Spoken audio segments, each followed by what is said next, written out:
നമസ്കാരം. ബംഗാളിൽ ഇക്കുറി വിജയപരാജയം നിർണ്ണയിക്കുക യുവാക്കളാണ്. കാരണം മമത അധികാരത്തിലെത്തിയതിനു ശേഷം CPM ഉന്മൂലനമല്ലാതെ മറ്റൊന്നും അവരുടെ അജണ്ടയിലില്ലായിരുന്നു.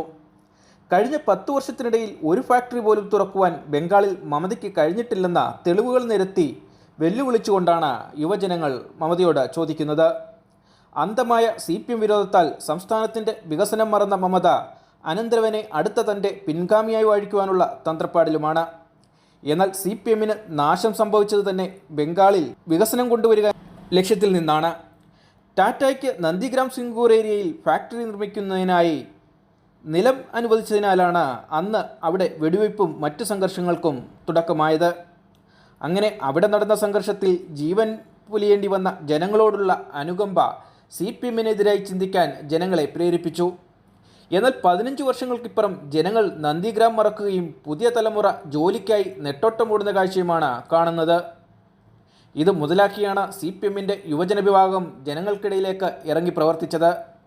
അതിൻ്റെ ഫലമായാണ് ഇടതുപക്ഷത്തിൻ്റെ തിരിച്ചുവരവിന് കളമൊരുക്കിയത്. കഴിഞ്ഞ നിയമസഭാ ഇലക്ഷനിലെ തോൽവിക്ക് ശേഷം ശക്തമായി തന്നെയാണ് CPM ബംഗാളിൽ തിരിച്ചു വരുന്നത്. നിയമസഭയിൽ മിക്ക മണ്ഡലങ്ങളിലും 3-ാം സ്ഥാനത്തേക്ക് പിന്തള്ളപ്പെട്ട CPM അത് കഴിഞ്ഞു വന്ന ഉപതെരഞ്ഞെടുപ്പുകളിൽ 2-ാം സ്ഥാനത്തെത്തുന്ന കാഴ്ചയും കാണാൻ സാധിച്ചു. തൊഴിലില്ലായ്മ പോലെ തന്നെ അഴിമതിയാണ് ബംഗാളിലെ ജനങ്ങൾ അനുഭവിക്കുന്ന മറ്റൊരു വലിയ പ്രശ്നം. ഇത് മമതയ്ക്കെതിരെ ജനവികാരമുണ്ടാക്കുവാനും ഇടയായിട്ടുണ്ട്. മമത മന്ത്രിസഭയിലെ 2 പേരാണ് ഇപ്പോൾ അഴിമതിയിൽ തുടർന്ന് ജയിലിൽ കഴിയുന്നത്. CPM ഭരണകാലത്ത് ഒരു അഴിമതി പോലും പ്രതിപക്ഷത്തിന് കൊണ്ടുവരാൻ സാധിച്ചിരുന്നില്ല. എന്തായാലും CPMന് തിരിച്ചു വരുവാൻ ഈ കാരണങ്ങളൊക്കെ ധാരാളമാണെന്നാണ് രാഷ്ട്രീയ നിരീക്ഷകർ വിലയിരുത്തുന്നത്. CPMൻ്റെ യുവജനങ്ങളുടെ ചിട്ടയായ പ്രവർത്തനം CPMൻ്റെ തിരിച്ചുവരവിന് സഹായമായിട്ടുണ്ടെന്നും പറയപ്പെടുന്നു. BJPയുടെ കടന്നുവരവോടുകൂടി പരുങ്ങലിലായ മമത ഇപ്പോൾ 2 ശത്രുക്കളോടാണ് ഒരുപോലെ എതിരിടേണ്ടി വരുന്നത്. എന്നാൽ മമതയുടെ കാലം കഴിഞ്ഞുവെന്നും ഇനിയും വരാനുള്ളത് ഇടതുപക്ഷത്തിൻ്റെ പുതിയൊരു തലമുറയുടെ ഭരണവും മുന്നേറ്റവുമാണ് ബംഗാളിൽ നടക്കാൻ പോകുന്നതെന്നും രാഷ്ട്രീയ നിരീക്ഷകർ കരുതുന്നുണ്ട്.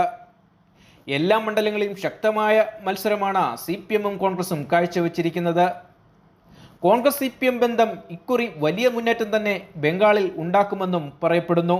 ഇതിൽ കോൺഗ്രസിനാണോ CPMനാണോ കൂടുതൽ സീറ്റുകൾ ലഭിക്കുക എന്നുള്ളത് നോക്കിക്കാണേണ്ടതാണ്. കൂടുതൽ സീറ്റുകളിൽ മത്സരിക്കുന്നത് CPM തന്നെയാണ്.